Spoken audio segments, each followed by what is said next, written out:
Bonjour.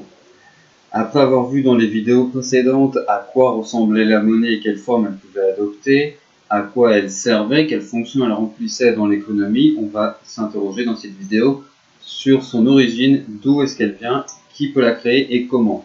Et on va notamment voir du coup que la création de monnaie se fait par les banques commerciales.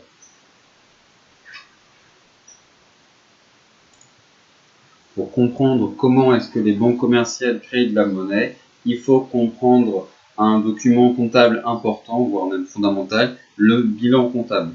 Le bilan comptable est un document qui permet à un instant T de voir quelles sont vos ressources, d'où vient l'argent que vous avez. Donc là, on peut voir, ça peut être l'argent que le capital de l'entreprise, donc l'argent qui a notamment été utilisé pour créer l'entreprise, ça peut être des dettes de long terme, ça peut être des dettes à plus court terme, voire ça peut être votre compte qui est à découvert, ce qui est une forme de dette.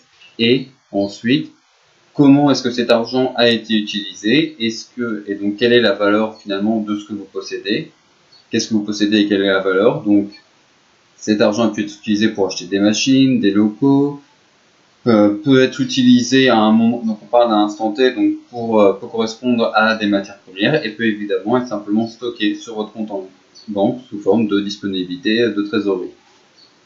Donc ça, en tout cas, on est du point de vue d'une entreprise. Donc par exemple, lorsque du point de vue de l'entreprise est créée avec 5 000 €, donc qui servent de capital de départ, et on supposait que ces 5 000 € sont, dans un premier temps en tout cas, stockés sur le compte bancaire. Donc voilà, d'où vient l'argent? Ça vient du capital d'entreprise, de ce qui a été utilisé pour créer l'entreprise. Là, on trouvera aussi l'argent collecté grâce aux créations d'actions. Et comment est-ce que cet argent est utilisé? Donc là, simplement, il est stocké sur le compte bancaire de l'entreprise. Donc, supposons ensuite que cette entreprise ait un crédit de 2 000 € et qu'elle voit le stock l'argent sur son compte bancaire. Donc là, le crédit de 2 000 € va apparaître ici et le total donc, de 6 000 € va apparaître sous forme de trésorerie là. Ce qu'on voit bien finalement dans les deux tableaux que j'ai montrés, c'est qu'un point important, une règle importante et incontournable du bilan comptable, c'est que l'actif doit toujours être égal au passif. À chaque fois que vous rajoutez quelque chose ou vous enlevez quelque chose d'un côté, vous devez rajouter ou enlever quelque chose d'équivalent de l'autre côté. Donc, même si là, cette distinction, la distinction entre les différentes lignes, c'est juste en fonction de est-ce que c'est à long terme, moyen terme ou vraiment court terme, mais et à quel point est-ce que c'est disponible. Mais ça, c'est pas très important. Vous pouvez avoir par exemple de l'argent qui va se rajouter ici et qui va se rajouter là aussi. Le plus important, c'est que globalement, si là, ça augmente dans l'ensemble 2 000 € au passif, ça doit aussi augmenter 2 000 € à l'actif.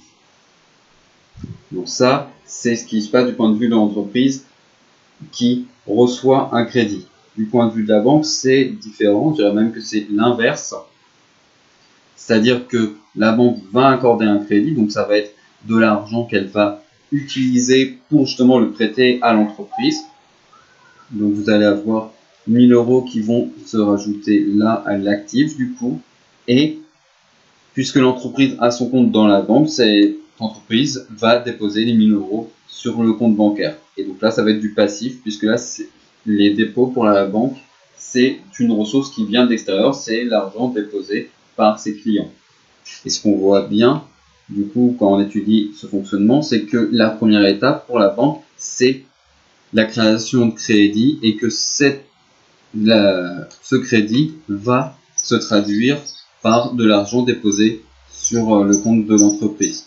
Ce qu'il faut comprendre, c'est que lorsque globalement une banque accorde un crédit, elle ne va pas prendre de l'argent sur le compte d'un client et le prêter à un autre client.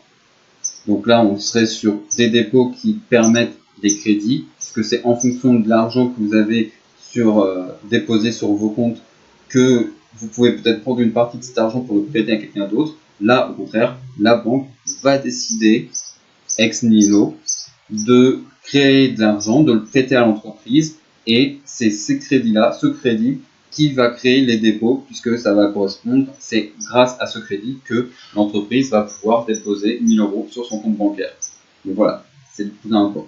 C'est ce qu'il faut comprendre ici. La première étape, c'est la création de crédit. Ça arrive avant que l'argent soit finalement déposé sur le compte bancaire, et ce crédit ne correspond pas à de l'argent qui est déposé ailleurs. C'est vraiment la banque qui crée, qui injecte dans l'économie 1000 € supplémentaires. À l'inverse, du coup, lorsque l'entreprise va rembourser son crédit, donc elle va, supposons qu'il n'y a absolument aucun taux d'intérêt, donc là, vous allez avoir du coup les 1000 € en plus qui vont disparaître, puisqu'elle va du coup rembourser, payer les 1000 € qu'elle va rembourser à la banque, donc ça va disparaître, et par conséquent, là, en termes de crédit, ça va aussi disparaître, puisque la banque n'aura plus d'argent, qu'elle n'attendra plus de remboursement. Donc là, vous avez destruction de monnaie. Il y a 1000 € qui ont été créés de nulle part, qui ont été injectés dans l'économie. Et là, c'est 1000 €. Il y a 1000 € qui viennent de l'économie et qui finalement disparaissent. En réalité, puisqu'il y a des taux d'intérêt, l'entreprise va payer plus de 1000 € et par contre, certes, les 1000 € vont disparaître, mais les intérêts vont rester, eux, du point de vue de la banque, et vont justement servir à financer son activité.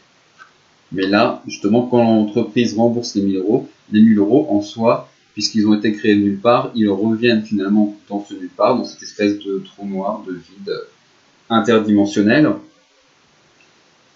Et c'est pas de l'argent qui finalement qui va dans les poches de la banque.